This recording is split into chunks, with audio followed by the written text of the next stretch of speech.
Can you talk about the 1930s? Can you describe what happened in Holodomor, the Soviet terror famine in Ukraine in the 32 and 33 Yes. that killed millions of Ukrainians? Right. It's a long story, but let me try to be as succinct as I can be. I mean, the Holodomor, the terror famine of 32, 33 comes out of, in part, an all-union famine that is the result of collectivization. Collectivization was a catastrophe. The more or less of the so-called kulaks, the more or less richer farmers. I mean, they weren't really rich, right? Anybody with a tin roof and a cow was considered a kulak, and other people who had nothing were also considered kulaks if they opposed collectivization. So these kulaks, we're talking millions of them, right? And Ukraine, it's worth recalling, and I'm sure you know this, was a heavily agricultural area, and Ukrainian peasants, were in the countryside and resisted collectivization more than even the Russian peasants resisted collectivization. Suffered during this collectivization program, and they, burned sometimes their own houses. They killed their own animals. They were shot, sometimes on the spot. Tens of thousands and others were sent into exile. So there was a conflagration in the countryside. And the result of that conflagration in Ukraine was terrible famine. And again, there was famine all over the Soviet Union, but it was especially bad in Ukraine, in part because Ukrainian peasants resisted. Now, in 32, 33, a couple of things happened. I mean, I've argued this in my writing, and I've also worked on this. I continue to work on it, by the way, with a museum in Kiev that's going to be about the Holodomor. They're building the museum now, and it's going to be a very impressive set of exhibits, and talk with historians all the time about it. So what happens in 32, 33 are a couple of things. First of all, the Stalin develops an even stronger, I say even stronger because they already had an antipathy for the Ukrainians, an even stronger antipathy for the Ukrainians in general. First of all, they resist collectivization. Second of all, he's not getting all the grain he wants out of them, and which he needs. And so he sends in then people to expropriate the grain and take the grain away from the peasants.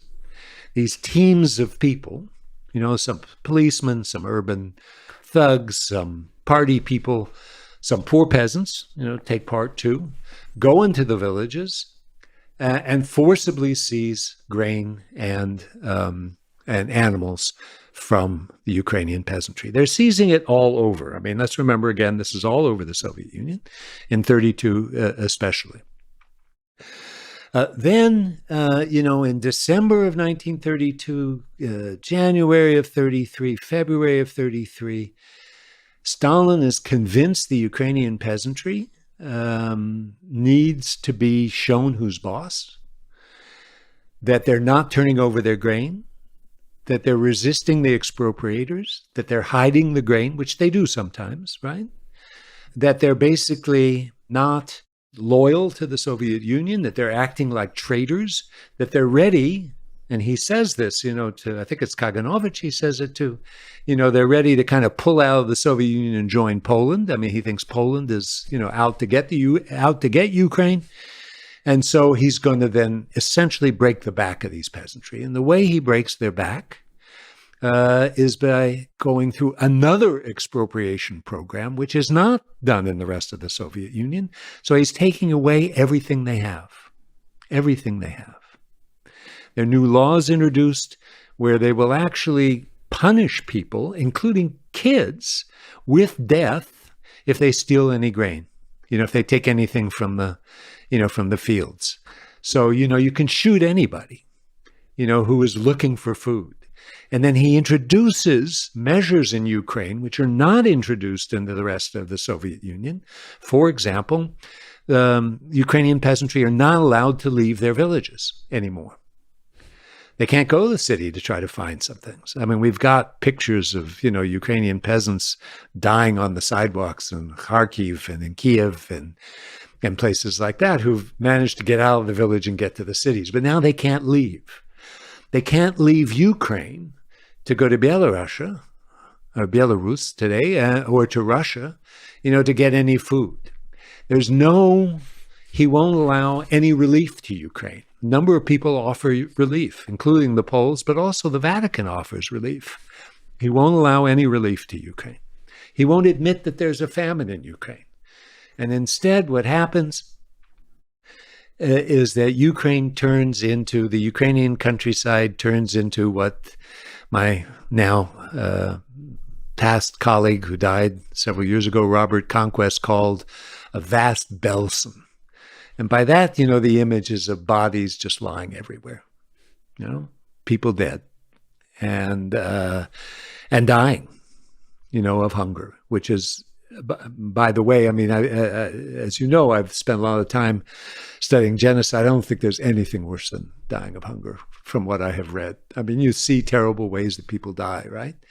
But dying of hunger is just such a horrible, horrible thing. And so, for example, we know there were many cases of cannibalism in the countryside because there wasn't anything to eat. People were eating their own kids, right? And Stalin knew about this. And again, we started with this question a little bit earlier. There's not a sign of remorse, not a sign of pity, right? Not a sign of any kind of human emotion that normal people would have. What about the opposite of joy for teaching them a lesson? I don't think there's joy. I'm not sure Stalin really understood emotion what of joy was. direction. I think he felt it was necessary to get those SOBs, right? That they deserved it. He says that several times. This is their own fault, right? This is their own fault. And as their own fault, they get what they deserve, basically.